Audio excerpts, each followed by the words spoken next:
जय हिंद। आज हम लोग इस वीडियो में जानेंगे प्रेजेंट परफेक्ट कंटिन्यूअस टेंस के बारे में। यानी यहाँ हम पढ़ेंगे प्रेजेंट परफेक्ट कंटिन्यूअस टेंस क्या होता है और इसका यूज जो है कैसे करते हैं सेंटेंस में। क्योंकि टेंस जो होता है वो बहुत ही इंपॉर्टेंट लेसन होता है कि प्रेजेंट परफेक्ट कंटिन्यूअस टेंस का यूज कैसे और कहाँ और कब करते हैं। आइए देखते हैं प्रेजेंट परफेक्ट कंटिन्यूअस टेंस। यानी यहाँ पे हम पढ़ेंगे प्रेजेंट परफेक्ट कंटिन्यूअस टेंस। यानी हम लोग यहाँ पढ़ेंगे प्रेजेंट परफेक्ट कंटिन्यूअस टेंस के बारे में। यानी यहाँ जानते हैं कि प्रेजेंट परफेक्ट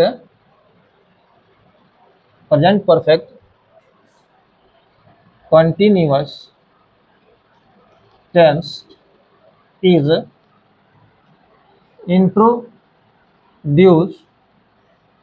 बाय ता आ रहा है, ती आ रही है,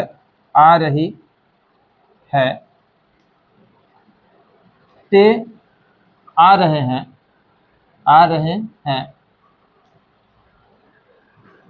या रहा है, रही है,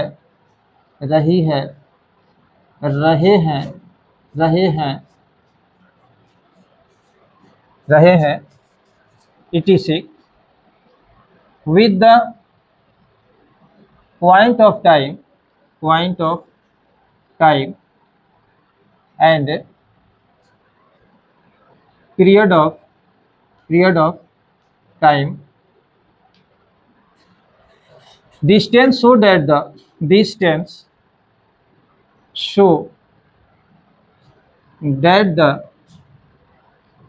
the action has been continuing in the present moment।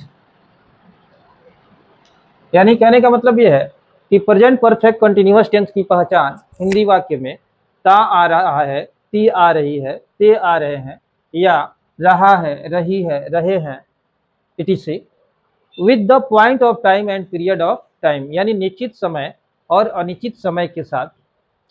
This tense so that the action, यह टेंस जो है दर्शाता है दैट द एक्शन की कार्य has been continuing in the present moment. यानी कार्य जो है वो वर्तमान समय में लगातार जारी है। जैसे आइए एग्जाम्पल में देखते हैं। जैसे मैं 4 दिनों से इस काम को करते आ रहा हूँ। यानी इसमें जो है समय लगा हुआ है 4 दिन, यानी मैं 4 दिनों से इस काम को करते आ रहा हूँ। नेक्स्ट एग्जाम्पल देखते हैं। वे लोग 2 दिनों से किताब पढ़ते आ रहे हैं। अब इस तरह के जो सेंटेंस होते हैं जिसमें टाइम लगा होता है, तो इस तरह के सेंटेंस को कैसे बनाते हैं, तो इसके लिए जो है एक स्ट्रक्चर होता है जो होता है सब्जेक्ट के बाद हम लिखेंगे हैज या have plus been plus V4 plus other word plus since या for plus time plus full stop.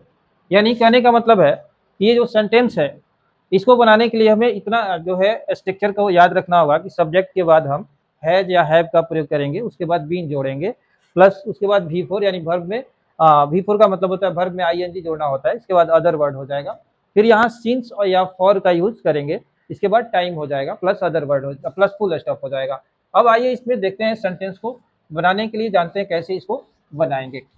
यहाँ पे जो है स्ट्रक्चर था कि सब्जेक्ट के बाद हमें लिखना है हैज या have plus been plus V four plus other word plus for या since plus time plus full stop plus full stop. यानी जो है ये सेंटेंस हो गया, स्ट्रक्चर हो गया हमारा। अब यहाँ पे हम लोग देखेंगे कि सब्जेक्ट के बाद जो है हैज और हैव का प्रयोग कहाँ करेंगे। यानी नोट लिखते हैं, सबसे पहले फर्स्ट नोट होता है, जैसे यहाँ देखेंगे कि हैज का प्रयोग कहाँ करेंगे। यानी यहाँ जानेंगे यूज ऑफ हैज के बारे में। यानी हैज का प्रयोग कहाँ करते हैं। यानी has is use for singular subject only, singular subject only. यानी हैज का प्रयोग केवल सिंगुलर सब्जेक्ट के साथ करते हैं। जैसे आइए एग्जांपल में देखते हैं, जैसे ही के साथ, ही का जो सेंस होता है वो होता है वह, और इसका प्रयोग हम मेल के लिए करते हैं। जबकि सी का मतलब भी होता है वह, लेकिन इसका प्रयोग फीमेल के लिए किया जाता है। एंड इट का मतलब होता है यह, और इसका प्रयोग नॉन लिविंग में करते हैं।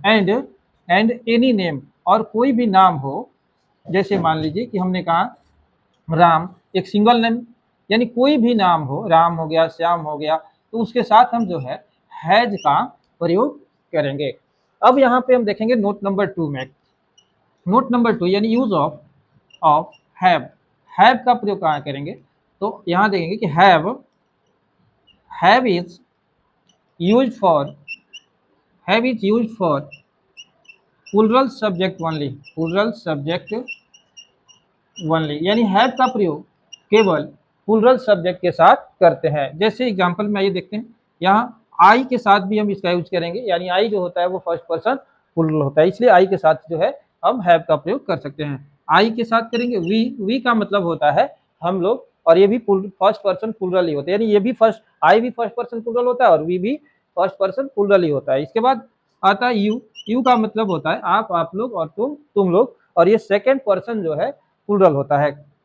इसके बाद दे का मतलब होता है वे लोग, और ये थर्ड पर्सन प्लूरल होता है। And one more than, and one more than one name, यानी एक से अधिक अगर नाम हो तो उसके साथ जो है हम हैव का प्रयोग करेंगे। जैसे मान लीजिए कि डबल नाम हो गया, जैसे राम और श्याम हो गया, तो राम एंड श्याम लिखेंगे। तो इसके साथ जो है जब डबल नेम हो जाएगा तो इसके साथ हम क्या करेंगे, हैव का प्रयोग करेंगे। इसके साथ जो है हैज और हैव के साथ हमें तुरंत बीन जोड़ना होता है।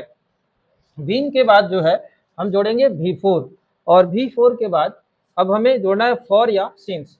अब देखिए फॉर या सिंस का मतलब क्या होता है, यहाँ चूंकि देखेंगे कि फॉर और सिंस का यूज कहाँ, कोई चीज निश्चित हो तो उसके लिए सिंस का प्रयोग करेंगे। यानी पॉइंट ऑफ टाइम हो तो सिंस का प्रयोग करेंगे, अगर कोई चीज अनिश्चित हो तो उसके लिए फॉर का प्रयोग करेंगे। जैसे मान लीजिए हमने कहा कि 2 दिन से वह खेल रहा है, तो 2 दिन से खेल रहा है यानी 2 दिन निश्चित नहीं है, इसलिए वहां पे जो है हम फॉर का यूज करेंगे। लेकिन वही हम कहें कि वह सोमवार से खेल रहा है, तो सोमवार क्या है, निश्चित है, इसलिए वहां पे सिंस का प्रयोग होगा। तो यही जो चीज निश्चित है उसके लिए सिंस, और जो अनिश्चित है उसके लिए फॉर का प्रयोग किया जाता है। अब आइए हम लोग सेंटेंस एग्जाम्पल में देखते हैं। जैसे मान लीजिए हमने कहा कि वह 2 दिनों से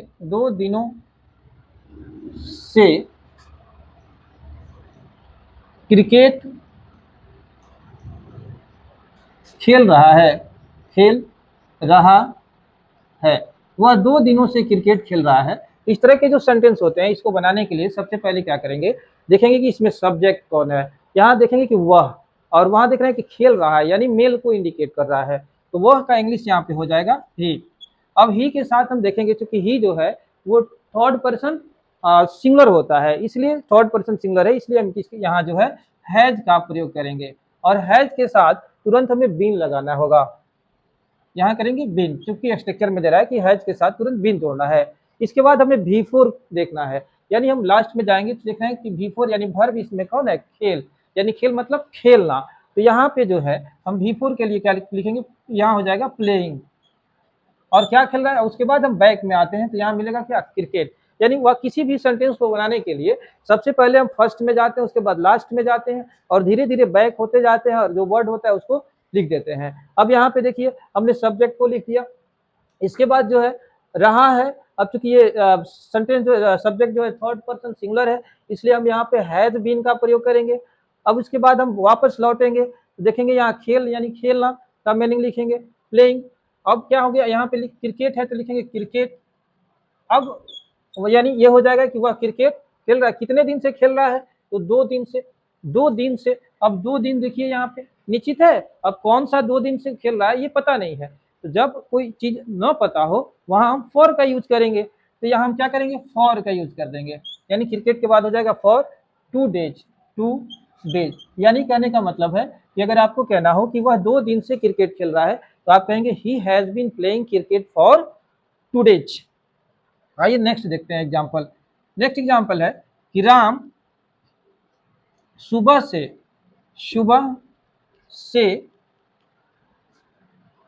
अंग्रेजी, राम सुबह से अंग्रेजी पढ़ते आ रहा है।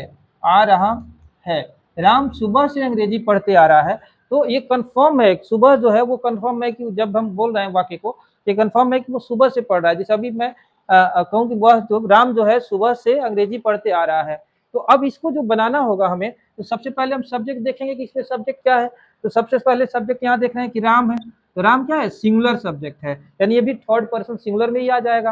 अब यहाँ कहाँ आ रहा है, तो यहाँ पे इसके लिए हम क्या यूज करेंगे, क्योंकि थर्ड पर्सन सिंगुलर हो तो हैज बीन का यूज करेंगे। अब हम वहां से वो लास्ट के बाद वापस आएंगे तो यहाँ पढ़ते का मतलब हो जाएगा, यहाँ पे सेंस होगा पढ़ना, तो यहाँ क्या करेंगे, लिखेंगे रीडिंग, क्योंकि V4 का यूज करना है इसलिए रीडिंग हो जाएगा। फिर वापस लौटेंगे तो अब यहाँ क्या मिला, अंग्रेजी का इंग्लिश क्या हो जाएगा, इंग्लिश। अब देखिए, अब यहाँ से फिर बैक होंगे, कब से, तो कब से पूछ रहा है, यानी सुबह से है, तो सुबह से के लिए क्या करेंगे, यहाँ लिखेंगे, क्योंकि निश्चित है इसलिए लिखेंगे सिंस मॉर्निंग। समझ में आ रहा है। अब यहाँ देखेंगे कि अगर आपको कहना हो कि राम सुबह से अंग्रेजी पढ़ते आ रहा है, तो लिखेंगे Ram has been reading English since morning, क्योंकि मॉर्निंग क्या है, निश्चित है, यानी पॉइंट ऑफ टाइम का यूज यहाँ पे हम लोग करेंगे। और जहां जो अनिश्चित है वहां पे हम पीरियड ऑफ टाइम का यानी फॉर का यूज करते हैं। आइए नेक्स्ट एग्जांपल देखते हैं। अगर आपको कहना हो कि वे लोग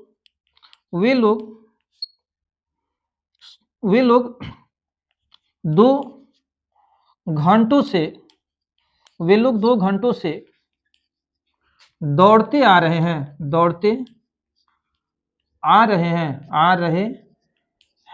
वे लोग 2 घंटों से दौड़ते आ रहे हैं, तो इस तरह के जो सेंटेंस होंगे, अब इसको हमें बनाना होगा।